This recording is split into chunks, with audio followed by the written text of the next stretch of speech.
आजची रेसिपी बघा, एक छान अशी पौष्टिक थालीपीठाची आहे। आज मी मुगाचे थालीपीठ केलेले आहे।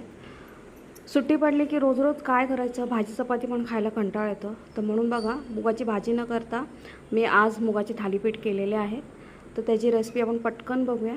तर मूग बघा रात्रभर भिजत ठेवले होते, छान असे त्याला मोड आलेले आहेत। आता ह्याच्यातले मी अर्धे मूग घेते, अर्धी रात्री आमटीसाठी ठेवणार आहे। तर मूग बघा घेतले, पाण्यात भिजत टाकले, ते आता आपल्याला ना मिक्सरमधून फिरवून काढायचे आहेत, त्याची पेस्ट करायची आहे। त्याचबरोबर त्याच्यामध्ये लसूण आणि थोड्या हिरव्या मिरच्या पण आपल्याला ॲड करायच्या आहेत तिखटानुसार। आणि मिक्सरमधून फिरवताना पाणी अजिबात टाकायचं नाही, त्या मुगामधून जे आपण फिरवतो ना त्याच्यामध्ये छान ती पेस्ट तयार होते। तर आता बघा मी सर्व मुगाची पेस्ट करून घेतलेली आहे, ज्या भांड्यात करणार आहे ना त्या भांड्यामध्ये घेतलेलं आहे। त्याचबरोबर कोथिंबीर, कांदा आणि जे आपल्या घरामध्ये गरम मसाले आहेत ना ते घेतलेले आहेत। आणि ह्याच्यामध्ये आमचूर पावडर पण ॲड केलेला आहे। थोडंसं कढीपत्ता बघा सुकलेला होता, तो छान असा ह्याच्यामध्ये चुरून घेतलेला आहे। चवीनुसार मीठ घेतलेलं आहे, व्यवस्थित मिक्स करून घ्यायचं। आणि पहिला ना पीठ आपल्याला ज्या मुगाच्या मिश्रणामध्येच मळून घ्यायचं आहे। मी इथे बघा आता अर्धी वाटी बेसन घेतलेलं आहे, बेसन पीठ, आणि 2 वाटी गव्हाचं पीठ घेतलेलं आहे। तर तुमच्याकडे थालीपीठाचं पीठ असेल तेच तुम्ही डायरेक्ट घ्या, नाहीतर कोणतं भाकरीचं पीठ असेल ना ते घेतलं तरी पण चालेल। आणि आता बघा थोडं थोडं पाणी ॲड करून ना असं चांगलं पीठ आपल्याला मळून घ्यायचं आहे।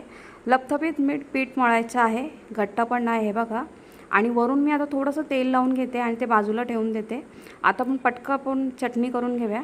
तर बघा मी भाजके चणे घेतलेले आहेत, कोथिंबीर, मिरची, किंचित खोबरा घेतलेले आहेत, लाल मिरच्या घेतलेल्या आहेत सुक्या, मीठ घेतलेलं आहे चवीनुसार, साखर घेतलेली आहे आवडीनुसार, आणि एक त्याच्यात टॅमॅटो टाकलेला आहे। आता हे सगळं मी कच्चं घेतलेलं आहे, तुम्ही ते परतून पण त्याची चटणी तुम्ही करू शकता, खूप छान होते।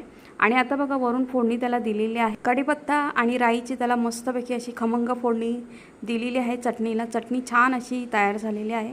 सुती कपडा घ्यायचा, तो ओला करून घ्यायचा, आणि आपलं तयार मिश्रण आहे ना बघा, तुम्हाला जेवढे छोटे मोठे पाहिजे ना त्यानुसार गोळा घ्यायचा आणि असं छान व्यवस्थित तापून तव्यावर असं बघा छान असंच सोडायचं सुती कपड्यासकट। मस्त असे खमंग कुरकुरीत थालीपीठ तयार होतात। आता बघा एक तव्यावर भाजला जातो आहे, तोपर्यंत मी दुसरा पण थापून घेतलेला आहे। मुलांना वेळ नाही आहे, पटापट ते मागतात आहे, म्हणून बघा आता मी पटकन ही सर्व करते आहे।